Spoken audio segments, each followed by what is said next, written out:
Muito bem, boa tarde. Estamos iniciando aqui um bate-papo nesse podcast Debate Rondônia. Obrigado pelo carinho. E a partir de agora eu recebo aqui Ricardo Frota, doutor Ricardo Frota, que é um advogado, faz parte do News 5.1, às vezes é apresentador, às vezes é debatedor. E, além disso, tem um sonho. Nós vamos conversar um pouquinho aqui com o doutor Ricardo Frota. Doutor Ricardo, seja bem-vindo, prazer tê-lo aqui. Obrigado, Edivaldo. É uma honra, né, poder participar. Eu que sou um fã seu. Obrigado. Eu sempre falo para todo mundo, olha, o melhor apresentador que tem ali na Rema é o Edivaldo. Depois de mim, o Fábio Camilo fala isso. Depois de mim. Não, antes de mim. Fábio Camilo fala depois de mim. Deixa eu ser pelo menos o segundo, eu já estou feliz. Mas você realmente é diferenciado e isso é unânime. Obrigado. As pessoas têm uma admiração e um respeito pelo teu trabalho. E é Obrigado. uma honra estar aqui, podendo bater esse papo aqui com você. Obrigado, Ricardo. Ricardo, você nasceu onde? Aqui em Porto Velho mesmo. Ah, você é porto-velhense. Sou daqui. Família aqui. Minha mãe maranhense e meu pai de Porto Velho também. Só que a família do meu pai veio do Ceará. Maravilha. Bom, vamos começar falando sobre sonho. Todo mundo tem sonho, né? Eu tenho sonho, você deve ter um sonho. E a gente já conversou um pouco. Você tem um sonho de governar Rondônia, não é isso? Edivaldo, eu despertei esse desejo nos últimos anos de entrar na política, ingressar. Eu sempre fui contra a política da forma como ela é colocada para a população. E não adianta. Eu participei da eleição em 2012 como candidato a vereador de Porto Velho. De lá para cá eu vinha tendo uma sucessão de decepções e não quis mais participar. E depois eu percebi que isso é o maior erro. É o maior erro. Não basta você ficar indignado. É preciso você colocar a cara a tapa e se você quiser mudança, você tem que fazer parte dessa mudança. E é por isso que o ano passado eu coloquei meu nome em apreciação de Porto Velho, pelo Partido Novo, concorri à Prefeitura de Porto Velho, eram 7 candidatos, a gente fez uma campanha limpa, uma campanha sem recurso, sem propaganda eleitoral e a gente ainda conseguiu ter uma votação expressiva. Não chegamos lá, mas temos o passo inicial aí para um projeto que eu considero grandioso. Tipo de político que você não gosta? Olha, mentiroso, né? O político que promete coisas que ele sabe que não vai conseguir executar. Então, a pior tipo de político é aquele que, para conseguir o seu voto, ele faz promessas que sabe que jamais vai conseguir cumprir.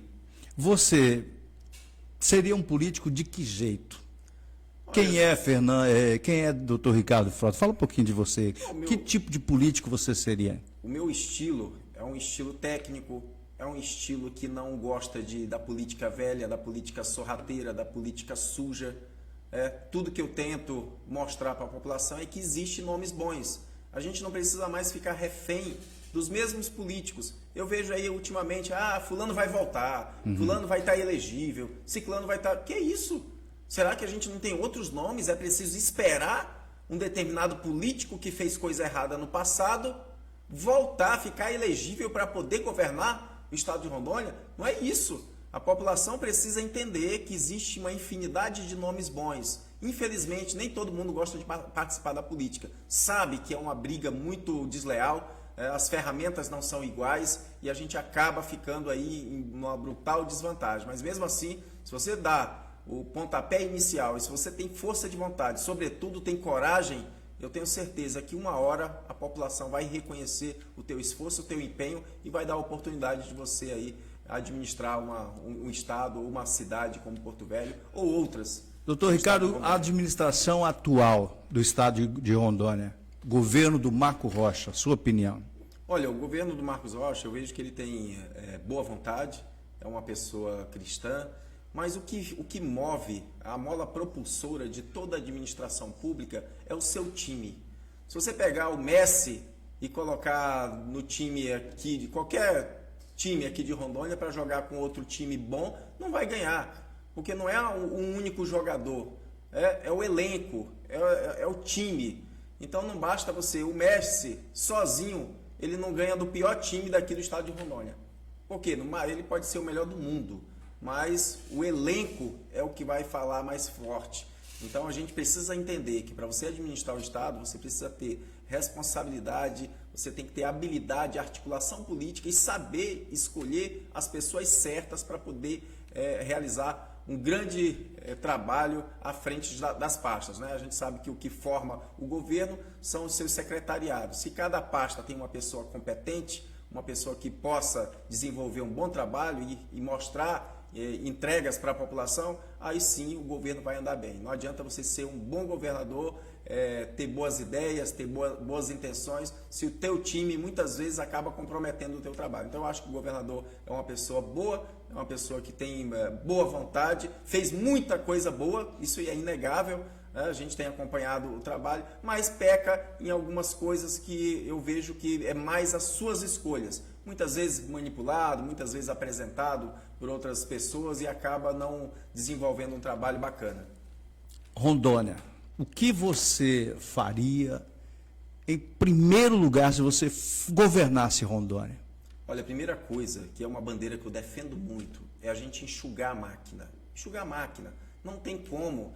O Novo é um partido que defende o Estado mínimo. A gente sabe que um Estado grande, um Estado inchaço, ele vai comer muito dinheiro da população através dos impostos e vai entregar pouco. E não é isso que a gente espera. Se você for ver como que está a realidade do país hoje, em todo o âmbito estadual, âmbito federal, você vê que o governo, mesmo tendo uma arrecadação histórica, mesmo tendo muito dinheiro, ele não entrega para a população o mínimo necessário para viver de forma digna. Você vai nas escolas públicas, as escolas estão sucateadas, o ensino é um ensino precário, não tem como um estudante da rede pública competir com quem vem da iniciativa privada.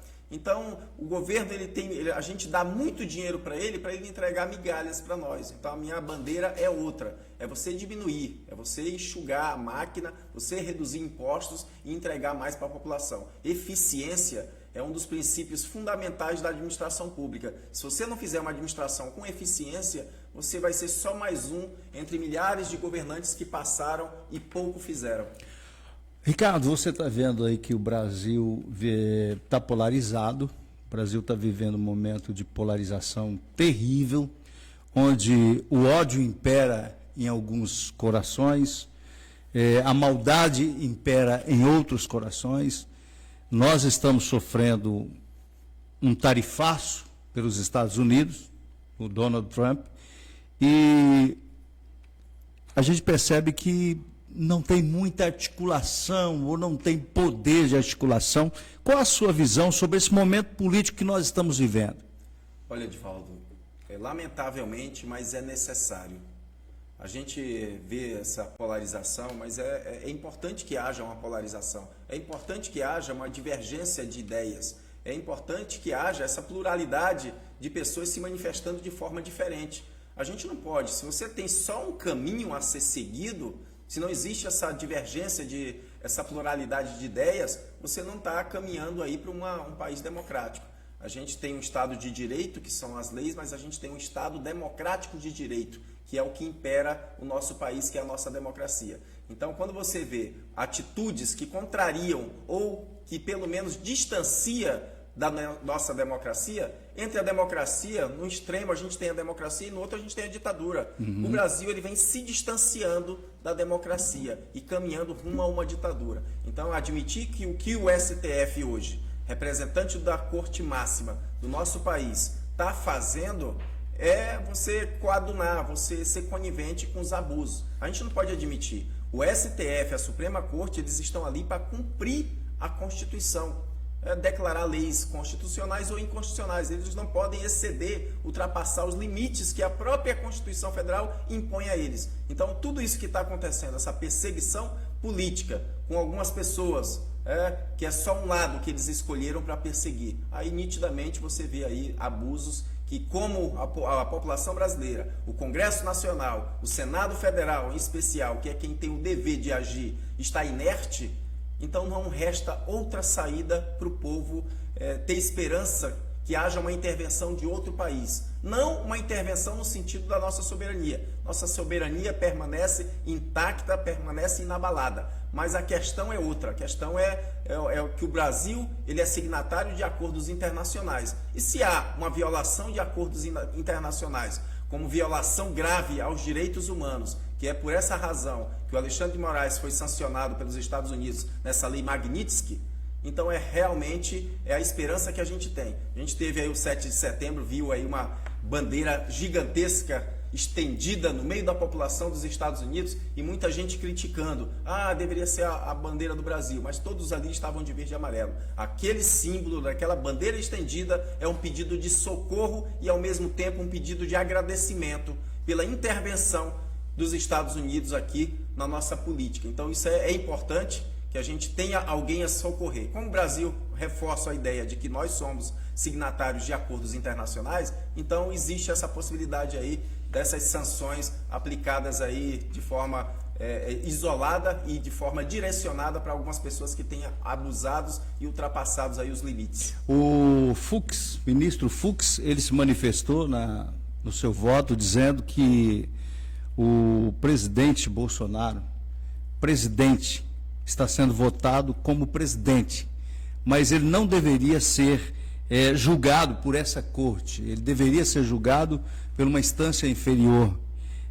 O ministro falou isso, ele disse, está errado, nós estamos julgando. Você acredita, se eu te perguntar se você acredita que o Bolsonaro vai preso, o Bolsonaro já está preso.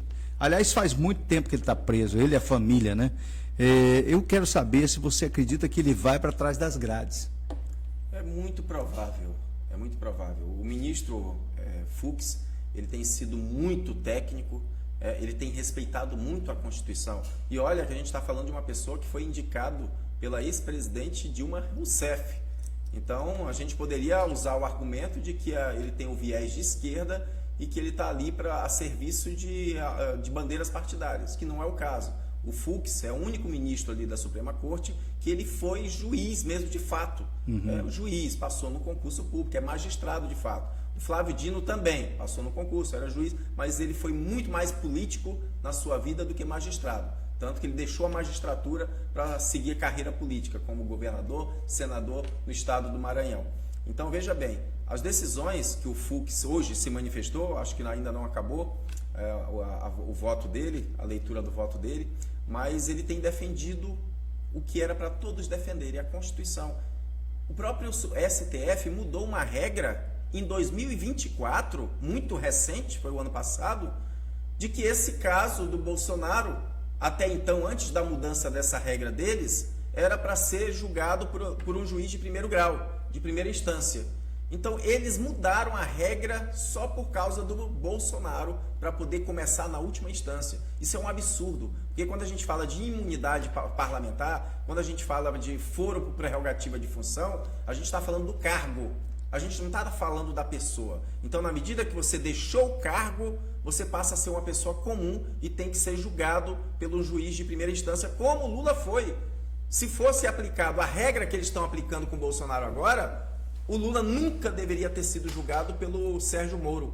Ele deveria ter iniciado o processo dele no STF. E não foi assim. Então, o que está acontecendo? Essa insegurança jurídica que a gente está vivendo hoje, em que a Suprema Corte, ou pelo menos a maioria, muda as regras que eles mesmos formaram, simplesmente por conveniência, para prejudicar uma ala, um espectro político que eles não concordam, que eles não estão ali para emitir esse tipo de valor, eles não estão ali para fazer manifestações políticas, e sim falar nos autos. Hoje a gente vê os ministros falando em entrevista, fazendo tudo, menos aquilo que a Constituição determina que eles fazem. Com relação a minha visão é a seguinte, o Bolsonaro vai preso, o Bolsonaro vai ser preso. Mas há uma articulação, e a gente entende que tudo isso talvez esteja sendo trabalhado por trás, para que seja votada a anistia, de forma irrestrita, porque seria a única saída para dar uma resposta para o Brasil. A gente prende e vocês soltam. Você acredita nisso? Ou não? Não passa anistia? Não, passa. Passa Eu anistia. acredito que passa. Mas não irrestrita. Mas não, pode até passar de forma irrestrita. Mas qual é o grande problema dessa anistia? Existe uma modalidade de crimes que inclusive está clara na nossa Constituição Federal, que são determinados crimes que não são suscetíveis de graça, indulto e anistia. O STF, bem como algumas jurisprudências, criaram um entendimento de que crimes que eles consideram contra a democracia não está coberto pela anistia. Então, o que vai acontecer? Na prática, eles vão aprovar, podem aprovar, é bem provável que isso aconteça, e aí o STF vai lá e derruba, declarando essa lei inconstitucional. Isso, próprio Dino, se você for assistiu ontem, você já viu que ele já se manifestou, ele antecipou a sua manifestação em relação ao que ele está vendo dessa temática da anistia. Então, o próprio Flávio Dino, ontem, ele praticamente já antecipou, é inconstitucional. Ou seja, podem até aprovar lá, mas a gente aqui derruba.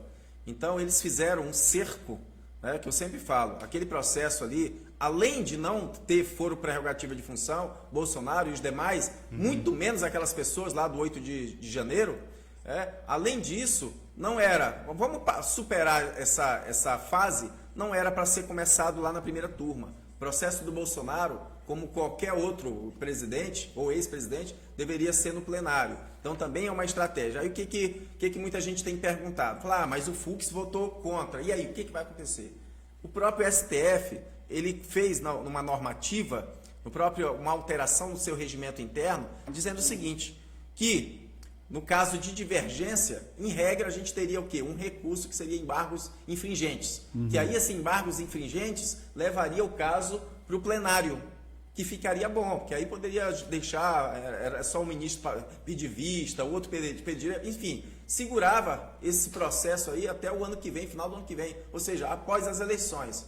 O que acontece? Eles mudaram uma regra dizendo o seguinte, para que a gente aceite os embargos infringentes, é preciso que haja divergência de 2 dos 5 ministros. Ou seja, se o Fux, isoladamente, só ele divergir, eles não vão admitir que esse processo, que esse caso, mesmo com embargos infringentes, seja levado pelo plenário. Então, o que eles fizeram de forma muito estratégica e ardilosa, eles fecharam o cerco, criaram uma modalidade de crime que não deveria, que não tem nada a ver com a abolição do Estado Democrático de Direito, tentativa de golpe, não tem nada a ver. Nada, sob nenhum ângulo, de nenhum jurista, dos mais renomados, jamais eles colocariam esse caso como essa situação que eles querem aí. Tanto que o Fux claramente derrubou essa tese. Ok. Deixa eu mandar um abraço aqui para o Evandro Lima, está dizendo que está muito bom. A Regina Freitas, Rosana, um abraço, Regina, obrigada. Está dizendo ótima colocação sua, viu, Ricardo? Com relação a um bom jogar, precisa de uma equipe. Com relação, você falou, do governo de Rondônia. O Carlos, meu filho, está assistindo lá em Ji-Paraná, parabenizando aqui, mandar um abraço também ao pastor Valcenir, muito obrigado a vocês que acompanham, o pastor Márcio Rogério, um abraço carinhoso, né? Obrigado pelo carinho aí, tá? Obrigado mesmo. Vamos, Valcenilton também, um abraço especial, obrigado pelo carinho. O pessoal está assistindo, na verdade esse é o primeiro podcast, você está sendo privilegiado de estar aqui comigo, porque por ser o primeiro, tá? Mas eu quero te trazer outras vezes para a gente debater e convidar outras pessoas para fazer o debate aqui. Hoje, na verdade, eu queria falar com você, quero que você volte para falar, inclusive, desse sonho seu, do novo, de ser candidato, porque o Ricardo é um pré-candidato, né? Você já se colocou como pré-candidato a governo do estado de Rondônia, é isso? Exatamente, já me coloquei, anunciei alguns meses atrás que eu sou pré-candidato ao governo do estado de Rondônia. O novo terá aí um candidato, se Deus abençoar, e se eu passar pela convenção, um candidato aí com um perfil completamente diferente desses que já vem se apresentando. A nossa plataforma, a nossa dinâmica é totalmente oposta, é contra o sistema, é em favor do povo. Então as nossas bandeiras, nossas pautas serão, sem sombra de dúvida, tudo aquilo que irá beneficiar, que irá tirar as pessoas da situação que elas se encontram. Ô Ricardo, eu sei que você é um cara que tem amizade com todo mundo, se relaciona bem com todo mundo. Isso é bom. Essa situação do governador Marco Rocha e do vice Sérgio Gonçalves, você acha que só dizer, não, está tudo bem, a gente se aproximou, já está resolvido, você acha que isso cola? Não. Eu acho que houve aí uma rusga muito forte. Eu não sei se vai conseguir restabelecer aquela união, aquela parceria, embora eu acho que isso prejudica ambos. A leitura que eu faço dessa ruptura é que prejudica tanto a futura candidatura do Sérgio Gonçalves, a reeleição, como do governador Marcos Rocha. Marcos Rocha, hoje, ele está muito bem avaliado, tanto que ele sempre aparece nas primeiras posições aí no caso de Senado. E tem também a sua esposa, uma pessoa que tem feito um grande trabalho, tem uma grande aceitação, Luana Rocha, e tem seu irmão que inclusive tive o privilégio de conhecer, uma ótima pessoa. Eu até falei para ele, olha, eu acho que tu tem um perfil melhor para governador, porque é um cara carismático, é um cara que transita em todos os lados. Eu gostei muito de ter uma conversa com ele, um cara muito, muito acessível, isso é muito bom. Então, assim, eles têm um projeto que pode dar muito certo, mas se houver essa ruptura, se continuar, eu acho que não vai dar certo nem para um dos lados. Então, eu espero... Perde os dois. Eu sempre defendo a união, a parceria, o diálogo. Você não, ao invés de você construir pontes, por que você vai derrubar? Então, eu espero que haja aí um entendimento e que quem ganha, além da questão política, eu tenho certeza que a população ganha, porque ruptura no mesmo grupo não é legal e as pessoas não veem isso com bons olhos. Ok. Gente, quero mandar um abraço ao Vinícius Campos, grande Vinícius, está ligadinho com eu. Estou aqui ligado no podcast. A Berenice Araújo, minha amiga lá de Ji-Paraná, um abraço, Berenice.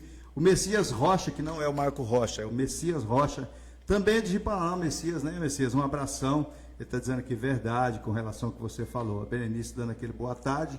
Obrigado, Paulo Costa, agradecendo a todos aí. Um abraço, obrigado. Olha, gente, eu quero agradecer, Ricardo, eu quero te agradecer ter vindo aqui. Eu vou te convidar muitas vezes, porque esse lugar aqui é seu também. É para a gente debater, para a gente conversar, para a gente falar sobre os assuntos importantes de Rondônia. Nós vamos marcar, inclusive, uma conversa aqui para falar sobre distribuição de cargos a vereadores em Porto Velho. Nós vamos falar sobre isso aqui no podcast. Eu quero agradecer você. Muitíssimo obrigado por ter vindo aqui atender esse chamado nosso. Eu que agradeço, Edivaldo. Sempre é uma honra. E quantas vezes você me chamar, quantas vezes eu estarei aqui. É Bacana. Sempre bom bater esse papo. Quero pedir para os nossos espectadores aí seguir a gente nas redes sociais. Ricardo Frota. É importante. A gente faz um trabalho nas redes sociais, divulga o nosso trabalho. E é importante que conheça, os políticos. Eu sempre peço, olha, conheça. Vai lá, investigue, vê os vídeos, vê como que se posiciona sobre determinadas pautas. Isso é importante para você conhecer e aí ter elementos suficientes para lá na frente dar o seu voto. Então, fiquem todos com Deus. Abraço. Obrigado. Tchau, gente. Até o próximo.